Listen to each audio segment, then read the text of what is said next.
Hey everybody, welcome back to another episode of Rugby Ryan's Reviews. I'm Rugby Ryan, or if we're close friends, you can just call me Ryan.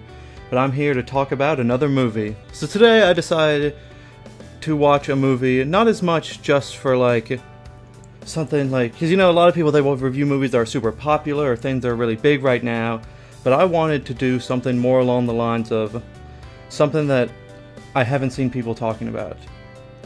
I think that is a little bit under the radar. If you're a fan of foreign and art films, you might know of it. But I think that if you're a general moviegoer, you might want to check this one out. And this is called The Lure from 2015. It is a Polish fantasy horror musical film. Now I know that sounds like a lot. It sounds like a jumble of words. It sounds like a lot of stuff that may not make very much sense together, but I really enjoyed it. So what is the basis for this film? This film is loosely based on the story of The Little Mermaid by Hans Christian Andersen, which is a story, as we all know, of a mermaid who wants to come to the land to experience what it's like up here, and she falls in love with the prince, and then she gets mistreated by the prince. She loses her voice in order to get legs to walk up on the land. And then basically once she comes up on the land, she falls in love with the prince mistreats her, and then the prince falls in love with another princess, who then he marries, and then she dies.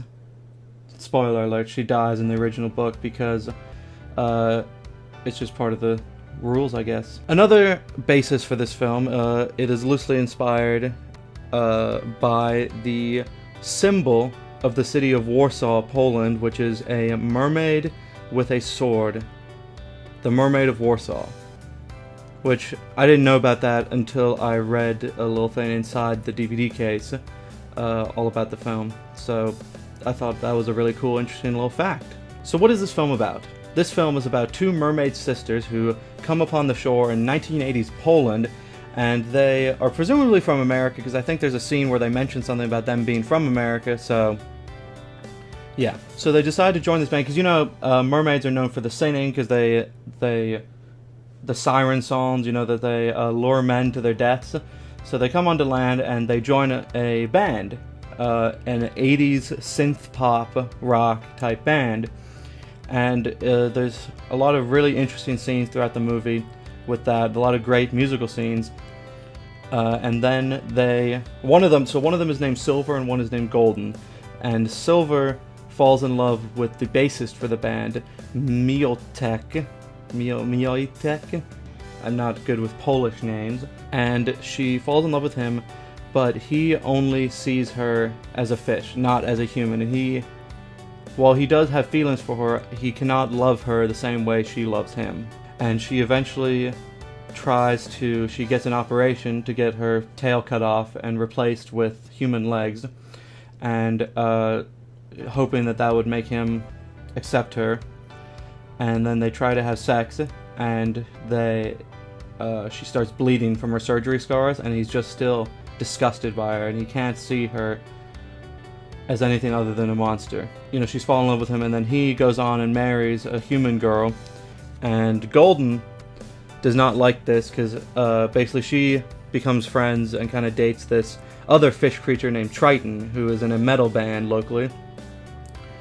And she learns from him that if her sister falls in love with a human, and that human marries someone else, then she will die and turn into sea foam by the end of the day in which he gets married. And he inevitably does. And in order to stop that from happening, she has to kill him by daybreak. Silver does. And spoiler alert, sorry, there's spoilers here. I should have told you that beforehand, but whatever. But she does not kill him. She cannot bring herself to do it. She feels too much love for him, and she just decides to just turn into foam, while her sister Golden goes and rips the throat out of Miotek and kills him, and then goes back into the ocean to live alone. So that was a very interesting plot. It may sound very bizarre, and you're kind of wondering probably, where does the horror aspect kick in? And I was wondering that too, because I'm usually not a fan of horror very much, but I decided to check this one out, and I realized that in America, we have a very different meaning for the word horror in comparison to other countries. In America, you know, I thought of horror as like, you know, jump scares and like it's gonna be really creepy and weird, but this is more, it just has some really dark imagery and some really grotesque imagery, like how she has a vagina on her tail, and you know, watching her get the tail cut off and have the human lower half attached to her is quite bizarre as well. So how did I feel about the film? I thought that it was really, really good. I know I've said that several times, but I thought it was really interesting and something that I haven't really seen recently, which is just, there's just something about it, there's this little X factor that like, it's just really good. It really captured my attention throughout the whole thing. I couldn't take my eyes off of it, and the music was great. I loved the whole 80s synth pop rock type soundtrack, which I thought was really what tied the whole film together, was the music. And also another thing that was really great about it was some of the little things you notice, because you know, when the mermaids would kill humans and eat them, what they'd first start out with, or what they rip out, is the throat. And I think that's a whole message behind this film, is about your vocal cords and your throat, you know, being able, your voice. What does your voice mean to you? What does that mean about you? What can you do with your voice and say what you want to say, you know? I thought that was some little undertones about that, some sort of social meanings there.